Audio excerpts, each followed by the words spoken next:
오늘 말씀 듣다가 은혜와 능력, 성령의 지혜를 받으시기를 주님의 이름으로 축원합니다. 아멘. 예수님을 사랑하십니까? 예수님이 여러분에게 가장 소중한 분이십니까? 아멘. 저에게도 그렇습니다.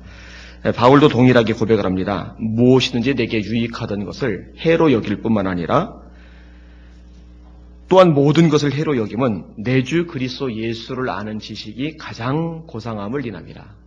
예수님을 아는 지식이 가장 고상하대요.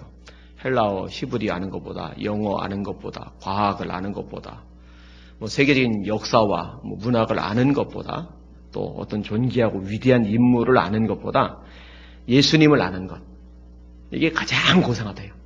예수님을 아는 것. 그 지식이 여러분에게도 있으시기를 바랍니다. 호세아 6장이죠. 우리 여호와를 알자, 힘써 여호와를 알자. 그의 나오심은 빛과 같이 일정하니 땅을 적시는 늦은 비와 같이 우리에게 임하시리라. 참 귀한 고백이라고 생각이 되어집니다. 정말로 예수님을 아는 게요, 가장 고상한 지식 맞습니다. 제 생애 최고의 발견이 있다면 예수님이 구원자임을 깨달은 것. 제 생애 최고의 소유가 있다면 예수님을 소유하는 것. 그래서 질그릇 안에 담긴 보화, 이렇게 표현을 합니다. 제가 질그릇이고 제 안에 예수님이 계신데 그 예수님이 이제 보화가 되시는 거죠.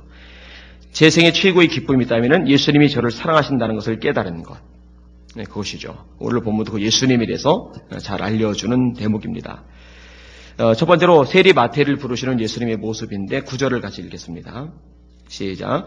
예수께서 그것을 떠나 지나가시다가 마태라는 사람이 세관에 앉아있는 것을 보시고 이르시되 나를 따르라 하시니 일어나 따르니라. 혹시 마태라는 이름의 뜻 아세요? 마태라는 이름의 뜻. 마태복음의 저자죠. 모르세요? 따라합시다. 하나님의 선물. 하나님의 선물이라는 뜻입니다. 그 다음에 마태라는 사람의 다른 이름 아세요 혹시? 마태라는 사람의 다른 이름.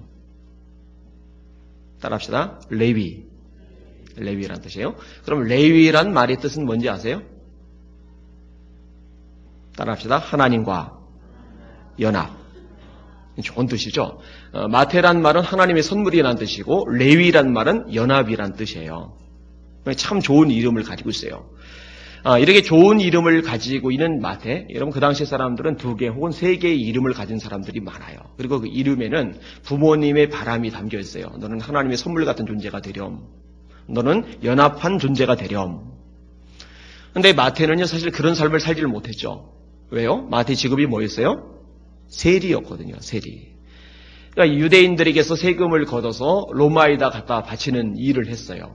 그래서 이제 매국노 대접을 받는 거죠. 그리고 로마에다 갖다 바치는 것만이 아니라 상당수의 돈은요, 헤롯 안디바라는 분봉왕이 정치 자금으로 쓰여집니다.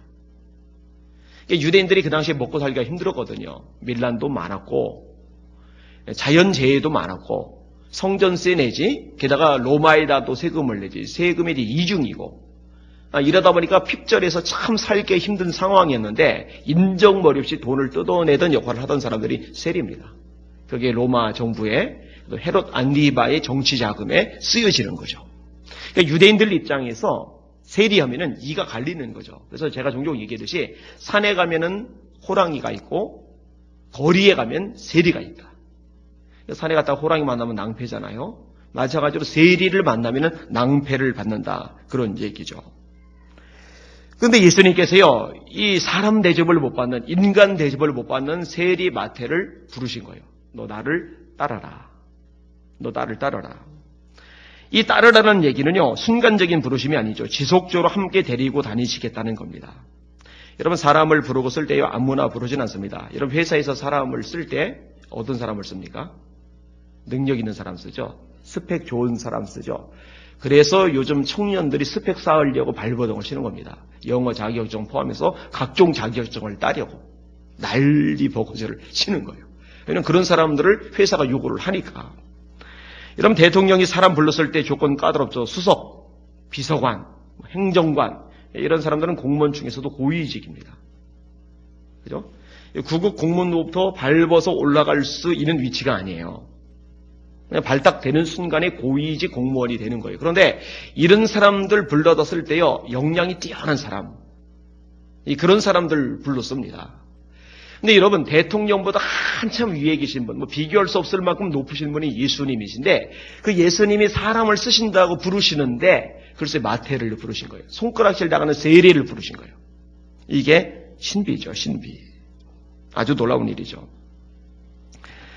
여러분, 하나님이 사람을 쓰실 때에요, 스펙 또는 능력, 역량, 백그라운드를 보시지 않는다는 거, 이거 여러분이 감사하시기를 바랍니다. 저도 이제 감사하고 있는 대목이죠. 예전에 하나님이 저를 부르실 때 제 스펙을, 제 배경을, 제 역량을 보셨더라면은 저 같은 사람 부르지 않으셨을 테니까. 여러분, 출애굽기 3장에 하나님이 모세를 부르시죠. 모세를 부르실 때, 그때 모세가 잘 선택하셨군요. 보시는 안목이 탁월하십니다. 제가 주님을 위해서 멋지게 한번 일을 해보겠습니다. 이렇게 말을 못하죠. 40년간 양을 치면서 이 말이 어버버버 둔해졌거든요. 하나님, 저는 입이 둔한 사람입니다. 그래도 가라고 그러니까 하나님, 보낼 만한 사람 보내세요. 입 둔하다니까요. 말 잘하는 아론 붙여줄게. 그래도 안 가죠. 그러니까 지팡이 던져봐라. 뱀 되고, 피하니까 지팡이 꼬리 잡아라. 다시 지팡이 되고, 이제 가라. 그래도 안 가니까 손을 품에 넣어봐라. 빼라. 문둥병. 다시 집어넣어라. 빼라. 멀쩡해지고. 이런 기적들까지 보여주면서 모세를 보내시잖아요. 여러분, 소심한 기도원을 부르실 때도 마찬가지입니다. 밀을 포도주 틀에 숨어서 타작을 하잖아요. 우상을 제거하라 했더니 한낮에 못하고 밤에 숨어서 몰래 하잖아요. 얼마나 마음이, 속이 소심합니까? 나라를 구원할 전쟁 용사로 쓰시려면, 장군감으로 쓰시려면 삼손처럼 힘이 타고났다든지 간이 배 밖에 나온 스타일을 불렀어야 나를 따르라 이러고 이제 진격 앞으로 이럴 텐데, 소심한 기도원 불러다가 뭐 하시려고. 근데 여러분, 하나님은요 그 기도원 보고 이렇게 말씀하죠. 큰 용사여, 여호와께서 너와 함께 하시도다. 하나님의 사자가 기도원 보고 하신 말씀이거든요. 큰 용사여, 여호와께서 너와 함께 하시도다. 그리고 하나님은 소심한 기도원을요 다듬으셔서 결국 큰 용사가 되게 만들어 주세요. 애초부터 용사를 불러서 용사로 쓰시는 게 아니라 소심한 인간을 불러서 다듬으시고 용사가 되게 하시고 사용해 주신다는 거죠. 이게 참 위대한 하나님의 능력이죠. 토기장이세요. 진흙을 빚어서 아름다운 도자기를 만들어 가시는 거죠. 오늘 본문의 마태도 역시 마찬가지입니다. 이 세리 마태, 손가락질 당하는 마태, 인간 대접받지 못하는 마태, 매국노 취급당하는 마태가 신약 성경의 제일 첫 번째 책인 마태복음의 저자가 될 줄, 성경의 저자가 될 줄 어떻게 알았겠어요? 마태 자신도 몰라요. 예수님이 부르셨을 때, 내가 성경, 신약 성경 제일 처음에 나오는 마태복음의 저자가 될 존재구나, 이렇게 알고 깨닫고서 예수님을 따랐던 게 아니거든요. 위대한 사도가 되리라고 누가 예측이나 했겠어요. 예수님이 그렇게 되게 하신 겁니다. 여러분이 잘 아는 프란시스코 얘기가 있어요. 이 프란시스코는 성자라고 일컬어지죠. 프란시스 수도회를 창립했던 사람입니다. 추락해 가던 이 교회, 그때 이제 가톨릭밖에 없었죠. 얼마나 타락이 심했는지 몰라요. 그런데 정말 하나님의 말씀을 제대로 전하면서 사람들을 변화시키는 일을 했던 이 귀한 단체가 이제 프란시스코 수도회 아니겠습니까? 근데 너무나 엄청나고 너무나 위대하고 너무나 놀라운 일을 많이 행하니까요, 사람들이 프란시스코를 막 숭배하다시피 추종을 하는 거예요. 사람들이 한 번은 이렇게 말했답니다. 선생님이시야말로 예수님의 영광을 나타내시는 분입니다. 선생님을 만나기만 하면 사람들이 변화됩니다. 도대체 이 놀라운 능력의 비결은 뭡니까? 진짜로 프란시스코를 만나면 사람들이 변하거든요. 완전히 삶 자체가 바뀌거든요. 대단하잖아요. 그 비결이 뭡니까? 근데 프란시스코가요, 손톱만큼도 우쭐거리지를 않는 거예요. 이렇게 대답을 합니다. 전능하신 하나님께서 어느 날 지구상에 있는 수많은 사람들을 바라보셨습니다. 그러시다가 많고 많은 사람 가운데 이 땅에서 가장 연약하고 가장 무지하고 가장 미련한 한 사람을 보기 시작하셨습니다. 그리고 하나님은 이렇게 말씀하셨습니다. 그렇다, 저 사람이다. 저 사람을 통해서 내 강함과 지혜로움과 능력을 나타내리라. 그것이 하나님의 저를 선택하시고 쓰시는 유일한 이유입니다. 세상에 수많은 사람 중에 가장 연약하고 가장 무식하고 가장 미련한 사람, 내가 그를 통해서 나를 나타내리라. 그것 외에는 없다는 거예요. 참 감동이 되는 고백입니다. 여러분, 예수님이 그 당시에 잘나가 똑똑한 사람들 무진 많은데 서기관들, 성경 평생 필사하니 성경 지식이 얼마나 많아요. 바리새인들 얼마나 백성들의 존경을 많이 받아요. 제사장들 얼마나 배경이 좋습니까? 얼마나 간판이 화려합니까? 다 제쳐두고 가룟 유다를 뺀 대부분의 갈릴리 어부 촌놈들을 부르신 이유가 뭘까? 고린도전서 1장에 이렇게 말씀을 합니다. 하나님께서 세상에 미련한 것들을 택하사 지혜로운 자들을 부끄럽게 하려 하시고 세상에 약한 자들을 택하사 강한 자를 이기게 하려 하시고 세상에 천한 것들과 멸시받는 것들과 없는 것들을 택하사 있는 것들을 폐하려 하시나니 이는 아무 육체라도 하나님 앞에서 자랑하지 못하게 하려 하심이라. 애초에 잘난 인간을 쓰시면 그렇지 내가 원래 잘났으니까 이럴 텐데 티끌 같은 인간 쓰시면은 잘난 게 아무것도 없거든요. 그래, 이건 하나님의 은혜구나. 하나님이 전능하신 손길이구나. 그리고 영광을 하나님께 올려드리게 되거든요. 이 주님의 부르심에 감사하시는 저와 여러분들 되시기를 주님의 이름으로 축원합니다. 참 감사하게도 오늘 본문의 마태가 탁월한 선택을 했죠. 예수님이 날 따라오라 말씀을 하시니까요. 세관을 버려두고 예수님을 따라 나섰어요. 나약함 탓하지 마시고 부족함 탓하지 마시고 여러분의 한계와 여러분의 미련함과 여러분의 어리석음과 여러분의 약점들 때문에 주님을 따를 수 없다라고 탓하지 마시고 주님이 부르시면은 기꺼이 따라 나시는 마태 같은 존재 되시기를 주님의 이름으로 축원합니다. 모자라도 돼요. 바보, 죄송해요. 병신 같아도 괜찮아요. 그래도 괜찮아요. 왜냐면은 주님 토기장이 있겠어 나를 빚으실 것이기 때문에 기대하시고 주님을 따라가시기를 주님의 이름으로 축원합니다. 자, 두 번째 생각해 보고 싶은 것은 죄인들과 어울리시는 예수님의 모습이에요. 자, 10절 말씀을 같이 읽을게요. 시작. 예수께서 마태의 집에 앉아 음식을 잡수실 때에 많은 세리와 죄인들이 와서 예수와 그의 제자들과 함께 앉았더니 자, 마태가요 예수님을 위해서 큰 잔치를 벌였어요. 근데 오늘 본문 마태복음 마태가 썼잖아요. 자기가 썼잖아요. 큰 잔치라고 쓰질 않고 그냥 잔치라고 돼 있어요. 그런데 이 동일한 본문의 내용을 누가가 썼어요. 누가 사도 바울하고 같이 다니던 그리고 사도 바울이 아플 때 병 간호를 잘해주던 그 누가 의사 누가가 쓴 누가복음 5장 29절에 보면 이렇게 기록되어 있어요. 레위가 예수를 위하여 자기 집에서 큰 잔치를 하니 이 마태는 이제 자기가 쓰는데 자기 얘기 빼고 쓸 수는 없잖아요. 자기 부른 얘기 빼고 쓸 수 없잖아요. 그러니까 쓰긴 쓰는데 큰 잔치라고 쓰기가 민망하니까 그냥 잔치라고 썼고 누가는 어차피 마태 다른 사람 얘기니까 그걸 액면 그대로 쓰는 거예요. 성경이 왜 이래? 어디는 큰 잔치고 어디는 잔치고 사실 다 이유가 있어요. 하나님은요 우리를 기계처럼 기계는요 시키는 것만 딱 하잖아요. 하는 게 아니라 우리의 지성과 우리의 경험과 우리의 감정과 우리의 교육 수준과 우리의 삶의 모든 자국을 같이 쓰시거든요. 그래서 같은 예수님에 대한 일대기를 씀에도 불구하고 마태, 마가, 누가, 심지어 요한복음 완전히 다른 그런 성향을 드러내요. 그러므로서 이 전체가 어우러져서 예수님에 대한 더 깊은 이해를 우리에게 전달해 주거든요. 이게 하나님이 일을 하시는 방법 중에 하나입니다. 자, 마태가 잔치를 열었더니요. 유유상종이라고 모여든 사람 중에 뻔듯한 인간이 아무도 없는 거예요. 뭐라고 했느냐? 세리들이 모여들었고 죄인들이 모여들었어요. 여러분 유유상종 맞습니다. 유유상종 맞어요. 제가 전에 얘기 한번 꺼낸 적이 있었는데 고천장학재단 졸업생들 모임에 참석을 했는데 저희 대부일에 같이 앉는 사람이 서울중앙지방법원 판사예요. 같이 얘기를 하다가 그 양반이 재미있는 얘기를 해주더라고요.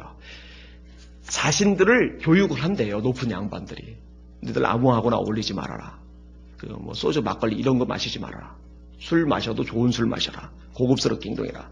그래서 제가 그 얘기를 듣고서요 깜짝 놀랐어요. 야, 이게 진짜 끼리구나. 상류층 끼리 어울리는구나. 제가 고춘 장학금 받은 학생이 아니었고 거기 졸업생이 아니었으면 아마 그 자리에 끼지도 못했을 것 같아요. 근데 좀 웃기다는 생각이 들었어요. 마태가 초대를 하면은요 절대 아무도 안 갑니다. 갈 리가 없죠. 그런 사람들이 모여들은 거예요. 그런데 거기에 제사장들도 그 당시에는, 그 다음에 바리새인도 그 당시에는, 그리고 사두개인도 그 당시에는 예수님을 높이 평가했거든요. 그래서 예수님을 초대한 사람들에게 바리새인이 있어요. 그런데 그렇게 인정을 받고 선생님 소리, 랍비 소리를 듣는 예수님께서 그 자리에 가셔서 함께 먹고 함께 어울리시면서 대화를 하시는 거예요. 이건 진짜 놀라운 장면이 아닐 수가 없어요. 마태가 왜 이런 잔치를 열었을까? 이제 예수님을 따라다녀야 되거든요. 새 삶을 살아야 되거든요. 그리고 이전에 어울리던 사람들하고 더 이상 어울릴 시간이 없어요. 예수님 쫓아다니려면. 그러니까 마지막으로 잔치를 여는 거죠. 그리고 또 하나 중요한 속셈이 있는데 그건 뭐냐면은 자신을 불러주신 예수님과 자기 주변에 있는 그 어리석은 사람들, 사이 약자들, 죄인들, 세리들, 이들 사이에 다리를 놔주고 싶은 거죠. 만약 예수님이 그 당시에 바리새인 같은 태도를 보였다면 절대 그런 자리에 예수님 오시게 안 하고 그런 자리에 자기 친구들 불러 모으지 않았겠죠. 근데 예수님은 괜찮다라고 판단을 했던 것이고 다리를 놓기 위해서 몰려들게 했던 거죠. 참 귀한 모습이라고 생각이 됩니다. 그리고 예수님은 그들과 어울리셨어요. 그리고 이것은 예수님에게 있어서 사실 마이너스가 됩니다. 최근에 제가 중학교, 그 다음에 초등학교 동기들하고 연결이 되었어요. 그래서 이제 이야기를 이렇게 주거니 받거니 하는데 얘들이 저를 보자고 지금 난리가 났어요. 난리가. 한번 만나자고. 근데 얘들이 만나서 하는 사진을 제가 보면은요, 죄다 술판이 술판. 그래서 이제 제 마음속에 갈등과 고민이 있는 거예요. 이걸 가야 되나, 말아야 되나. 근데 오늘 말씀 준비하면서 이렇게 마음에 와닿는 건 있는데 저는 또 예수님처럼 자신은 없고 뭐 그러고 가서 저도 한 잔 거실까봐 그거 자신 없다는 얘기가 아니에요. 그런 자리에 들어가서 마시지 않으면서도 그들과 잘 어울리면서도 친해지면서도 그들의 마음을 얻고 내가 복음의 씨앗을 뿌릴 수가 있을까? 이게 사실 만만한 일은 아니거든요. 그래서 제가 여러 가지 이제 생각이 들어요. 오늘 본문의 말씀을 전하면서도 제 마음에 와닿는 바가 있어요. 아무튼 예수님은요, 자신에게 마이너스가 되느냐 되지 않느냐 이런 것 전혀 관심이 없어요. 그 영혼들이 소중하신 것이죠. 제가 아까 바리새인의 예수님을 초대했던 얘기를 했잖아요. 예수님을 초대했던 바리새인의 이름이 시몬이라는 사람입니다. 예수님의 제자인 시몬하고 베드로하고 이름이 같아요. 그런데 예수님이 이 바리새인의 집에 초대를 받아서 같이 계시는 중에 예수님이 그 집에 계시다는 얘기를 듣고 그 지역에 죄 많은 여인들, 동네 사람이 이미 다 알고 있는 그 여인이 예수님 보고 싶은 마음을 못 이겨서 그 집에 들어온 거예요. 이거는 완전히 모험적인 행동을 한 거죠. 바리새인의 집에 죄 많은 여인이 들어가는 거는 이거는 진짜 욕을 바가지로 얻어먹을 각오가 아니면 안 되거든요. 그래서 예수님 앞에서 우는 거예요. 이 시몬이요 기분이 나빠 죽겠어요. 그리고요 그 기분 나쁜 마음이 여인에게만 향한 게 아니라 그것을 가만히 놔두고 있는 예수님에게 향하는 거예요. 그리고 속으로 겉으로 말 못하고 속으로 이렇게 생각하는 거예요.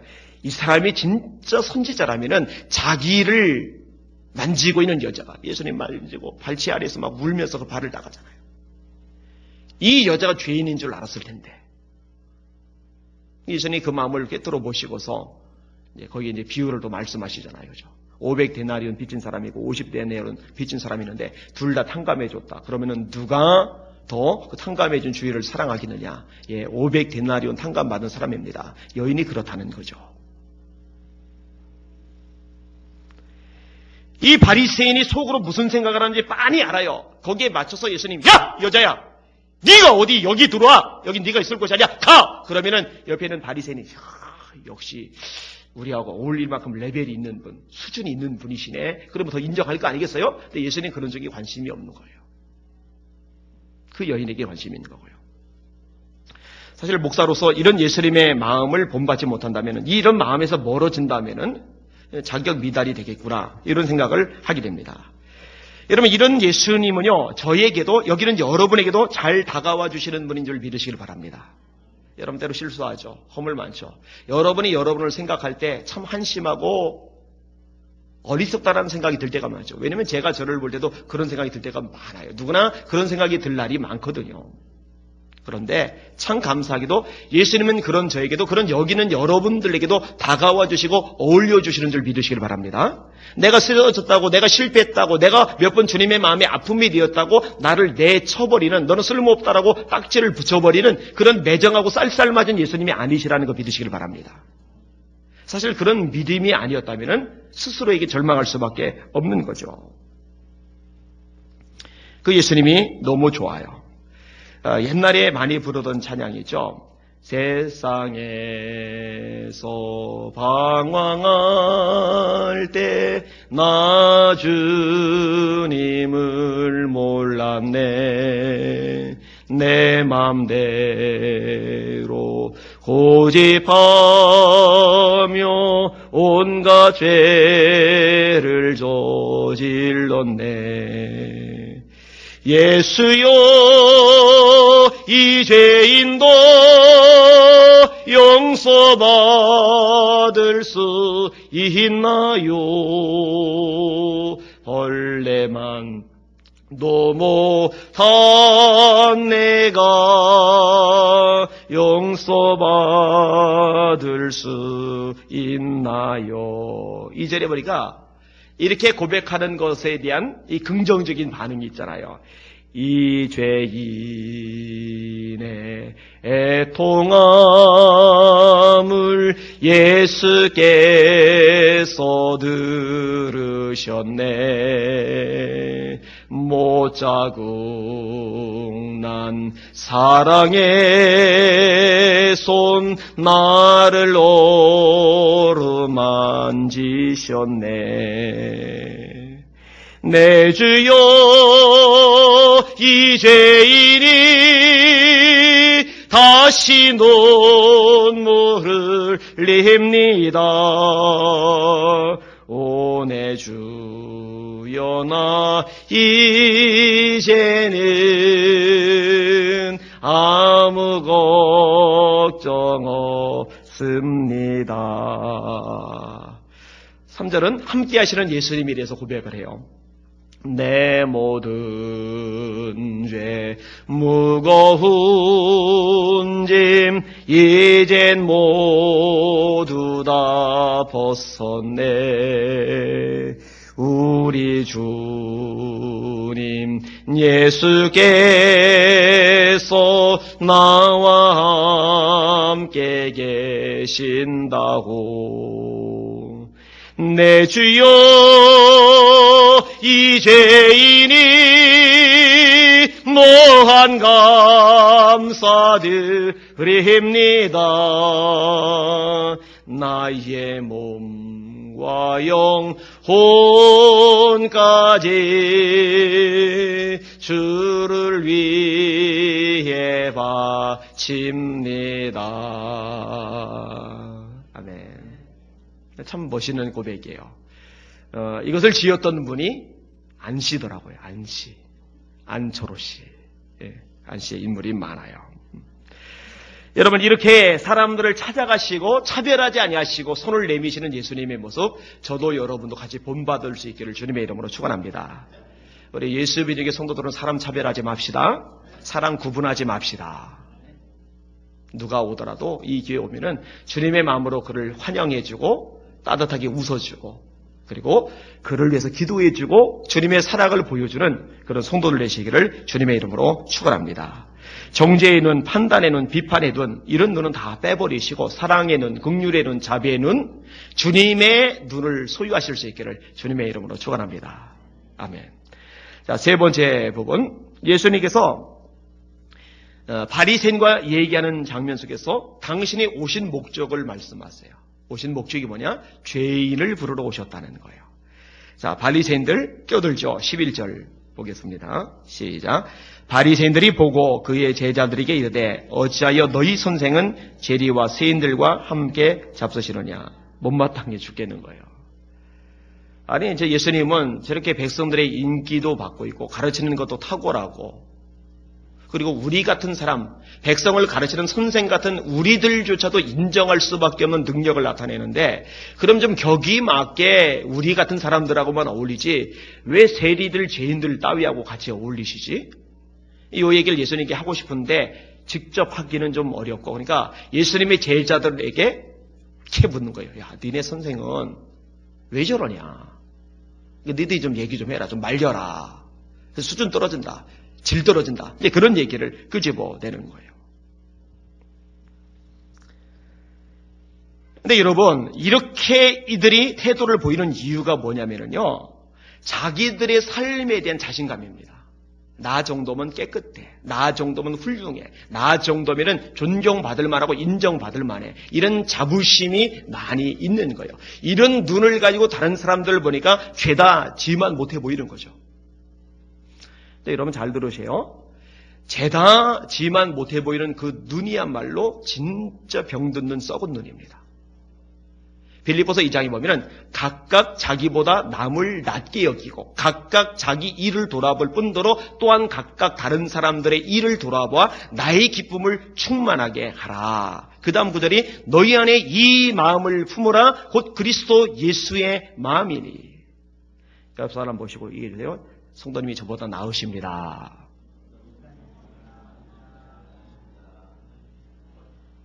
솔직히 대답하세요. 여기 성도들 둘러보니까 믿음이고 뭐고 죄다 나만 못한 것들만 있어 보이죠. 그런 분들 손 들어보세요.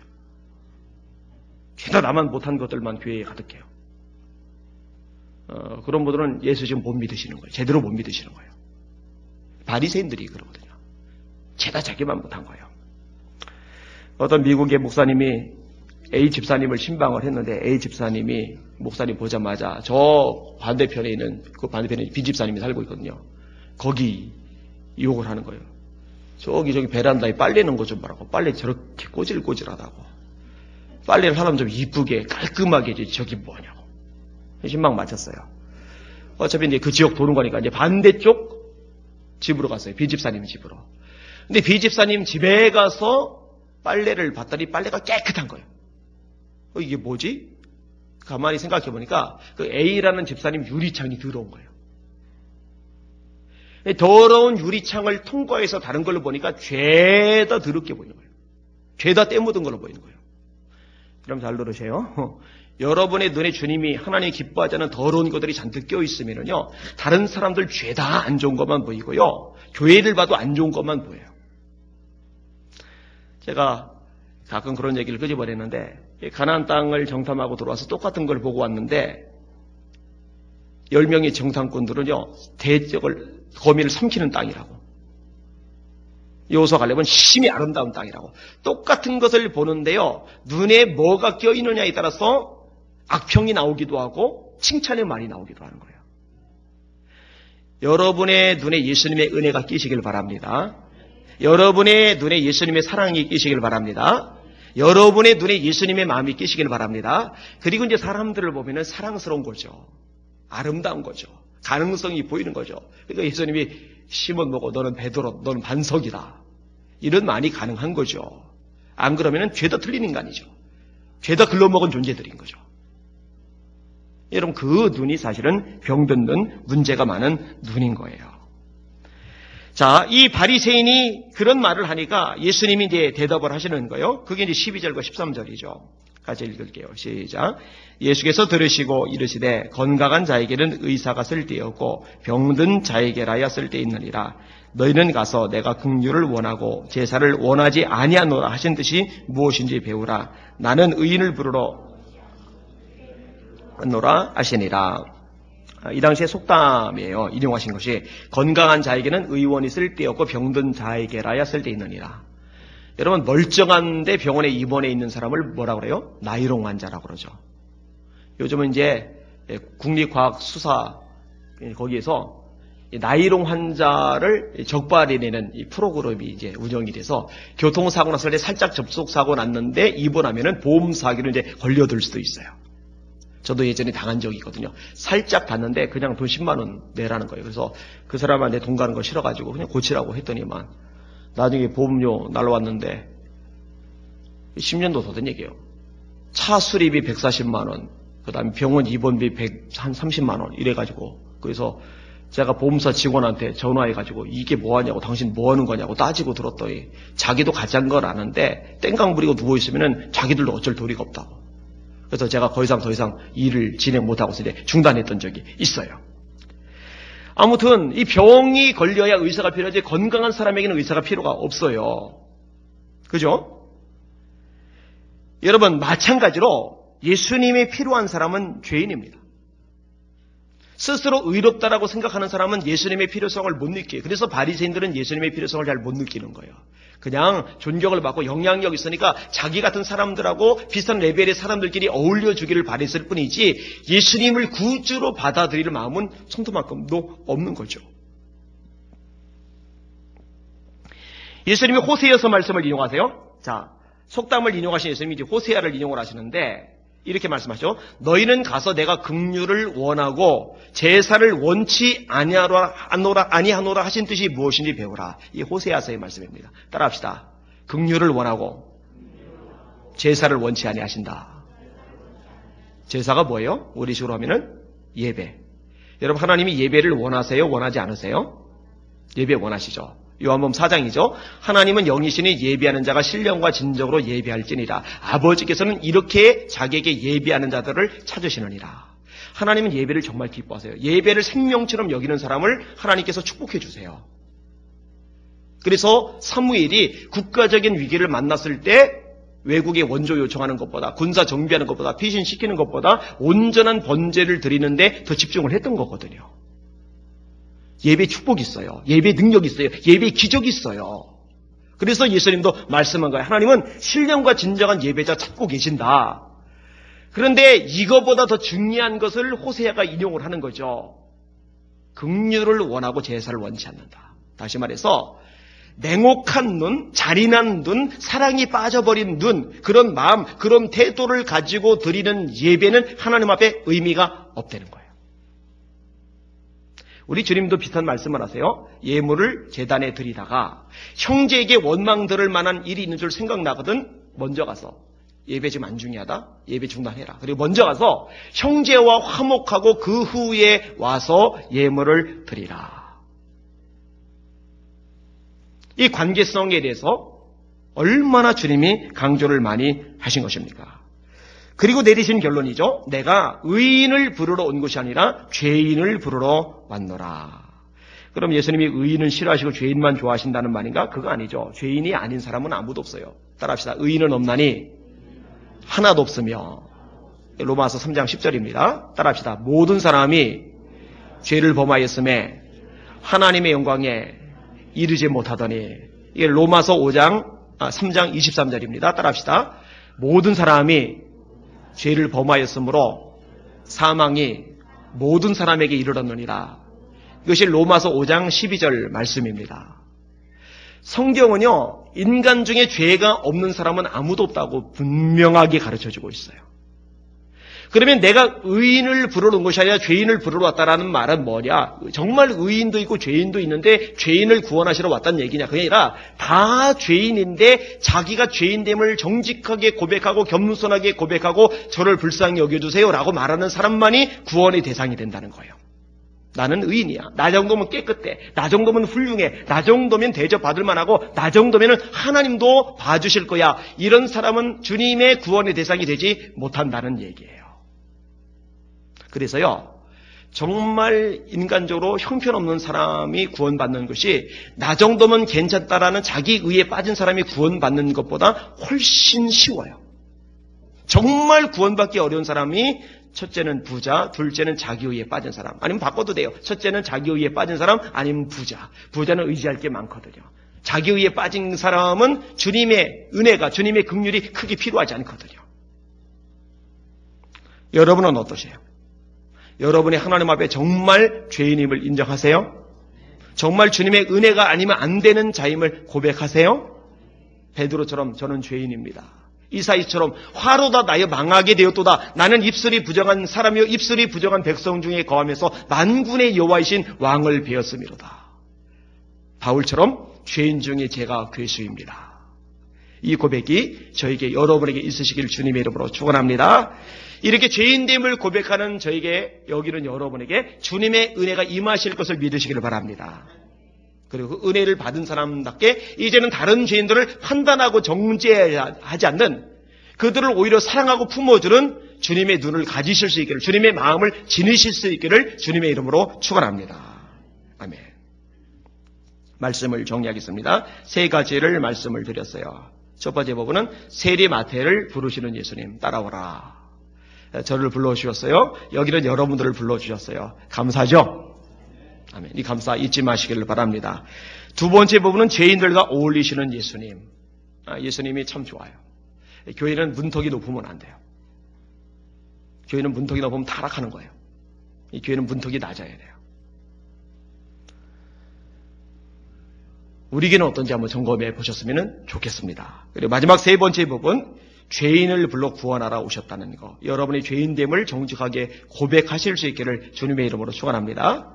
적어도 이 자리에는 내가 하나님 앞에 이 정도면 훌륭하지, 이 정도면 뛰어나지라고 생각하는 사람이 한 사람도 없기를 주의 이름으로 축원합니다. 나는 하나님의 은혜가, 하나님의 긍휼과 자비가 없이는 감히 하나님 앞에 나갈 수도 없고 하나님 앞에 살 수도 없는 존재입니다. 그래서 이 시간도 주님의 은혜를 기다리고 있사오니 은혜를 주세요 라고 고백하는 저희 여러분들 되시기를 주님의 이름으로 축원합니다. 오늘 설교의 제목입니다. 따라합시다. 예수님이 부르신다. 아멘. 기도하겠습니다. 합심하여 같이 한번 기도할 터인데요. 부흥회를 위해서 같이 기도하겠습니다. 예수 비전 컨퍼런스 10월 29일부터 31일까지 진행이 됩니다. 우리 김은희 학교장님을 위해서 기도를 해주시고, 이번에 주제가 예언, 영적 전쟁, 중보 기도. 아주 중요한 주제들인데 이 주제들을 제대로 강의할 수 있을 만큼 역량을 갖추신 그런 분입니다.